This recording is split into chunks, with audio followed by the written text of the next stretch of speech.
Trade Secrets for Homeowners, episode 10, I think.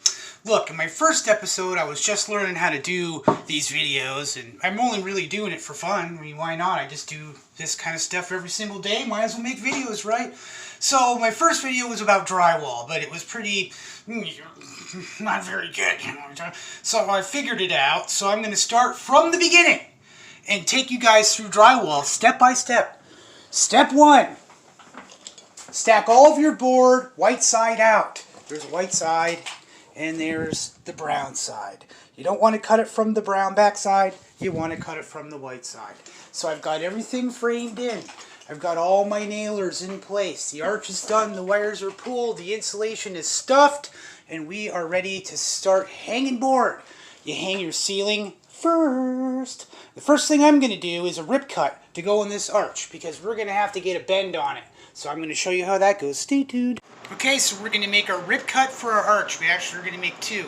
And we're going to cut them 2 inches wider than what they need to be. So after we get them installed, we'll take the roto zip around, run it up the side of the arch, and cut it off. Be a perfect corner every time. This is your trade secret number 1. In order to make a rip cut long ways on the sheet, a lot of guys might think, oh, snap a line or draw some lines. No, that's not how it's done. No. You're going to take your knife. You're going to hook it on your tape like this. It's going to take some practice. So I already got my mark at 12 inches on the sheet. I'm going to butt my finger on the top of the sheet. I'm going to get my knife in my mark down here in the bottom. And I'm going to apply liberal pressure. I'm going to drag her on back. Rip cut.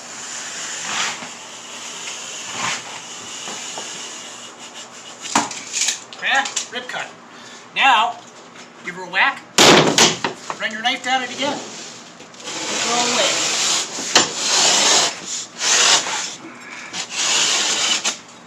Then, give her the old snapperoo. Now, drywall's going to be dusty, as you can see. So, I've got everything sealed up with my camouflage tarp. Now, we're going to take this bad boy out after I make another one. And we are going to get a bend going on it. Pre-curved. I'll show you how. Okay, so I got my 2 rips cut and jigger jammed up there. Jiggery. See, I'm trying to evenly disperse the weight across there. Will it work? I don't know. Sometimes the sheet's split in half, but we're going to walk away from it and go hang board. These 2 pieces will be the last that I touch. Just like in episode 1, I've got my ceiling prepped and my helper block up and installed. And I'm going to slip my sheet in there, and that's going to hold up one end while I walk her backwards. Now in episode 1, I snapped a control line out here, 48 1/4 off the ceiling. But my sheet's going to end right there. Like, it's, 8 foot, 16 inches. So I'm just going to butt against the wall. How bad could it be, right? Alright, so, just like in episode 1, I got my helper block up here on the wall. Now, I did my math. I measured the ceiling to make sure that when I cut 2 feet off of this piece of drywall, and I screwed on the ceiling at 2 feet long, where does that put me over here? Well, I only have to cut off like 3.5 inches on this side out of a full sheet. That's really important, your layout. Where are you putting your seams? I'm starting out with the 2-foot rip because I don't want to be around this light. When you get a seam down the middle of the light, it makes it not fun to finish, and you'll never get it flat enough. The light's going to sit weird. So, we're going to hang this sheet, and another little trade secret is tape your stuff together. Yeah, because you get your sheet up there, and then it comes unplugged. Now what do you do? Now look, you could go rent a lift, but if you're a homeowner, which is what I'm doing this for, you're probably only have to hang a room as big as this. I mean, you're going to go and screw around with a lift? I mean, really? No. So, take the sheet. Nice and light one here for me.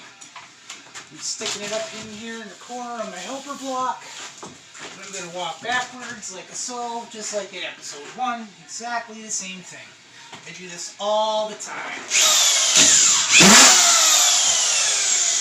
And we're going to run a couple screws in here. I would like to add that I've marked the rafters on the wall so I know where they're at.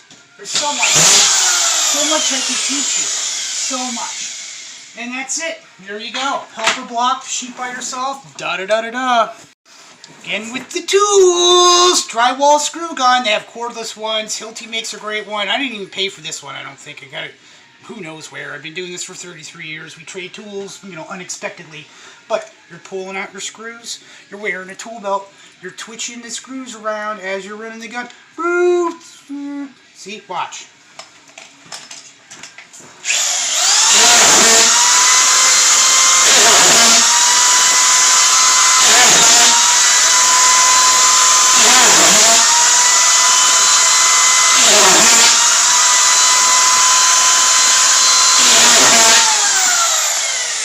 Done. Voila, it's magic.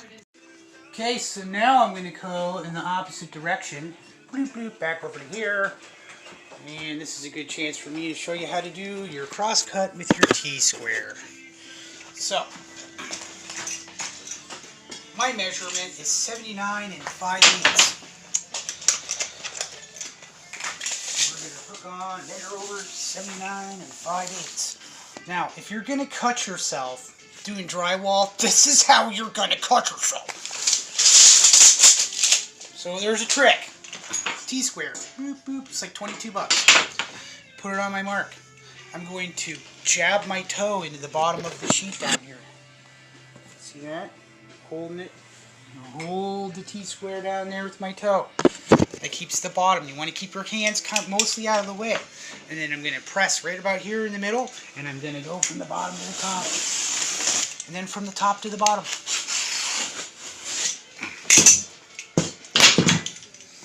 And again, you don't have to cut all the way through the sheet now. Huh? Oh, there it is. And that's our piece. And the solution to getting the box cut open without pre-cutting it, and it's always going to be off if you do that, is the Willow Zip. This happens to be a dual cordless. Again, they make all kinds of different kinds. It's always tools, tools, tools with me, isn't it? So you can watch me mutilate this box because I don't have a guide bit. But go over, so I hit the side of it.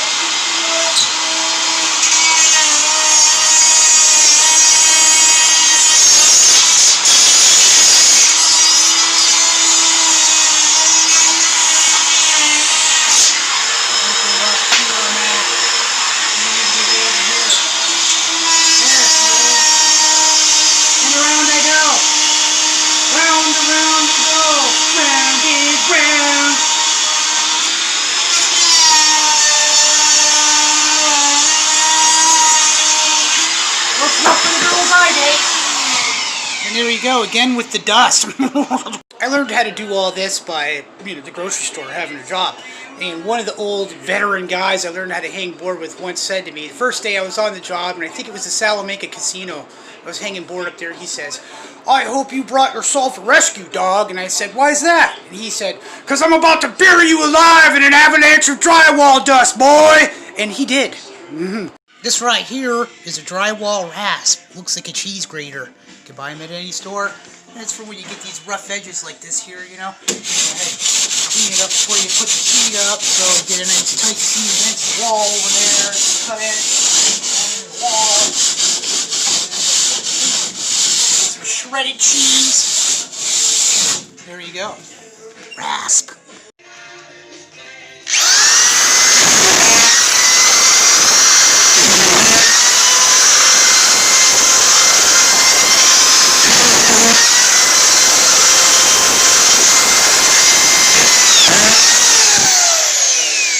Okay, because I don't have a nailer up here, I'm laying over, and I kind of just tacked it to hold it up, but I glued it up real good in there. So, this sheet on the wall here is holding up your sheet on the ceiling.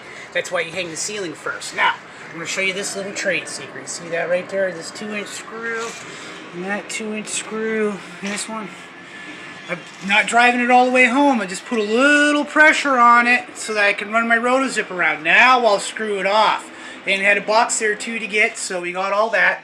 Now we're going to screw the sheet off, and then we're going to go ahead and whoop right around the doorway. I just got a piece of scrap whatever here, but you see what I got going on? See that? All your boxes, any kind of trim pieces you got and everything, they got to be set to 1/2-inch depth so that everything planes out. Always be planning ahead for stuff like that. Remember, don't screw yourself over. Alright, let's take a moment to talk about closets. Sometimes you want to hang the closet first. I mean, in my case, I don't have to worry about it. But there's some cases where you could slide your drywall, if these wires run through, slide your drywall in this way, or, you know, but, you know, look how small my closet is, so I don't really have to worry about that too much. But this is, again, things that you have to think about when you start hanging your board. It's not just slapping it up. Hopefully you're smart enough to figure out that, you know, your rafter's running this way, so your drywall's going in the opposite direction. That's called railroading. That's what we call it. So we're going to hang the closet. I'll show you the cuts and a few little things and a secret tool. Okay, let's review. Cross cut with a T-square. I got my T-square on there. I got my number 8, 2 1/2. I put my toe there. See, got my toe at the bottom. Got my thumb at the top. I'm trying not to put my thumb over here where you're going to cut it off. I've seen guys do that. Yeah, if you do this full time, you will know that having a roll of electrical tape is a necessary item. You tape up your cord with it, and you also can tape your finger back on too. So there's your cross cut. That's how that's done. You're going to take it, snap it. You're going to scoring, and snap it. Yeah. No. And the rip cut. See, see, just going to take some practice. It took me a while to learn how to do this too. And this is the last sheet, so I got it right against the studs on the wall there. Just going to want to smash my knuckles. Be careful of that. There you go. Whack-a-doo. Different trade secret for rasping your piece, so if you don't happen to have a rasp pin, just do this.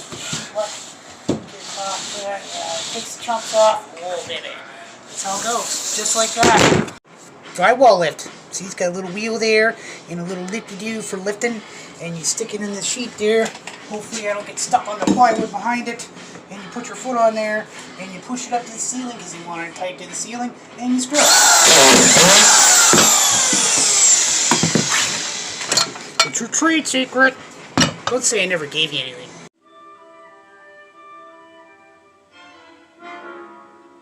Do you think rich guys like drive around in their BMWs like this is their jam? Yeah.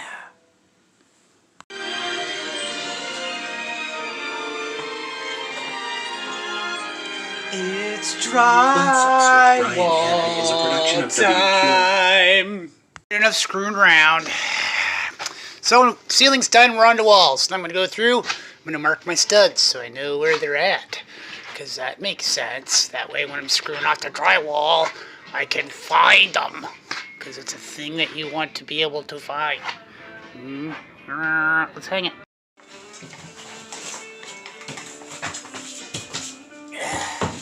Right now, I'm going to jam it. Jamming it! You want it tight to the ceiling, man. Also, did you notice how I'm not pre-cutting anything out? It's because I have a roto-zip. Roto-zip!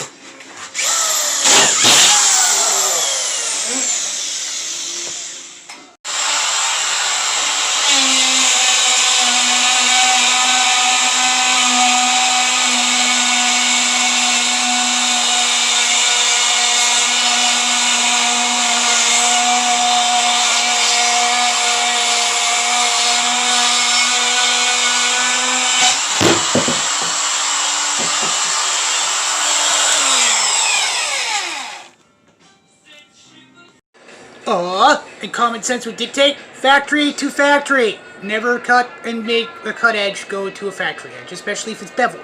This is a butt seam. You want factory to factory all the time. You miss with your screw, take the screw out and then dent in the hole. Do it as you're hanging. Don't wait till later. You're going to be miserable. I don't know how many more times I got to show you this till you get it. See, I'm holding it, pressing the blade against the thingy-majigger there, and the end of my tape, the hooky. And I'm going across. Rip cut. Back snap. Score it. Snap her off. Something like that. More board kicking, board lifter. For the lower piece, I got my receptacle pre-marked so I know where it's at. Because we're going to use a roto-zip. We're not going to pre-cut our boxes. definitely worth having. Okay, so I got the studs marked on the floor so I know where they are down here at the bottom. You notice how I did not screw the sheet all the way off? Because I have a box here. If you put screws in the end of the sheet, you're applying pressure to the back of the box, so you roto-zip it off. Once the roto-zip gets all the way through, boom! It's going to blow it out, and you're going to have to mud around it. Okay, so I'm just going to put my knee against the sheet, apply a little bit of pressure, take this roto-zip across till I find the side of the box, bring it out, go to the outside of the box, and then go counterclockwise around the box. Good. Down the outside. Come around the horn here.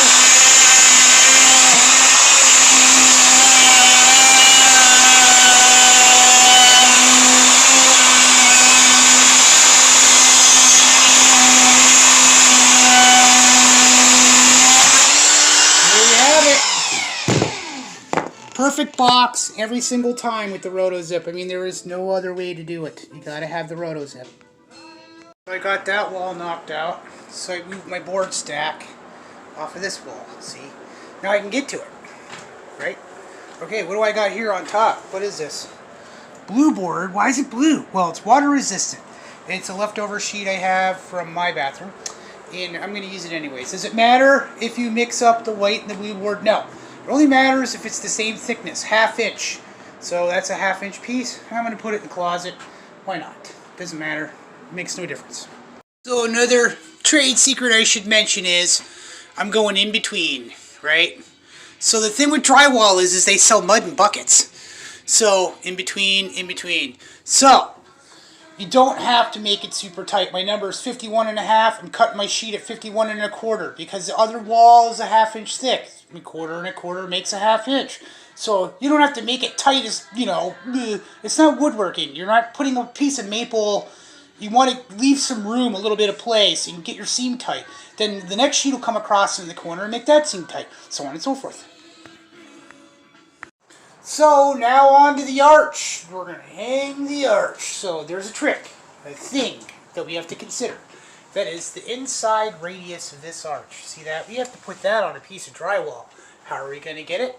We're going to hang the outside of it first. Then we're going to cut that off with a roto-zip. We're going to keep that scrap piece because now that's our pattern. Thinking about it. Alright, well I don't want my piece to break off, so I got my helper stick. See my helper? He's holding up the other end. Worth the $10 an hour all day long.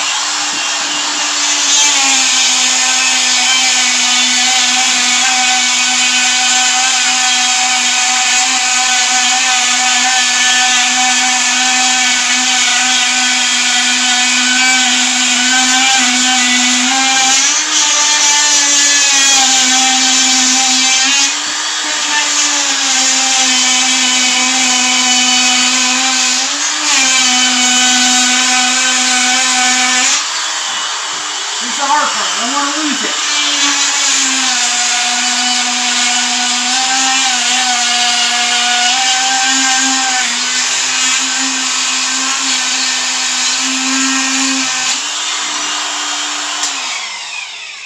Don't want to lose it. You need it. Can't lose it. Fabulous. Huh? Ooh, check that out. That's our pattern piece. That's going to give us a radius for the inside of the arch. Boom. I'm the ghost of drywall's past. So what I did here was I laid the sheet on the floor with my cutoff piece. I measured 25 3/4 over there because that's where it is in the center of the arch. And over there, 25 3/4. Now we're going to trace it, stand it up, and cut it. Simple. That worked out pretty okay. Bleep, bleep, bleep. I've been stacking stuff on it all day while I've been hanging board. I don't know. I'm going to grab a piece and see how it goes.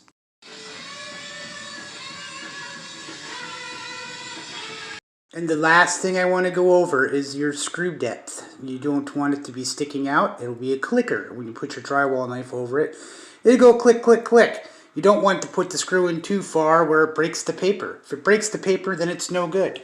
So, this concludes your drywall tutorial. In my next episode, I will focus on finishing and sanding. So, stay tuned. Remember to like and subscribe to the channel. I appreciate it. Thank you.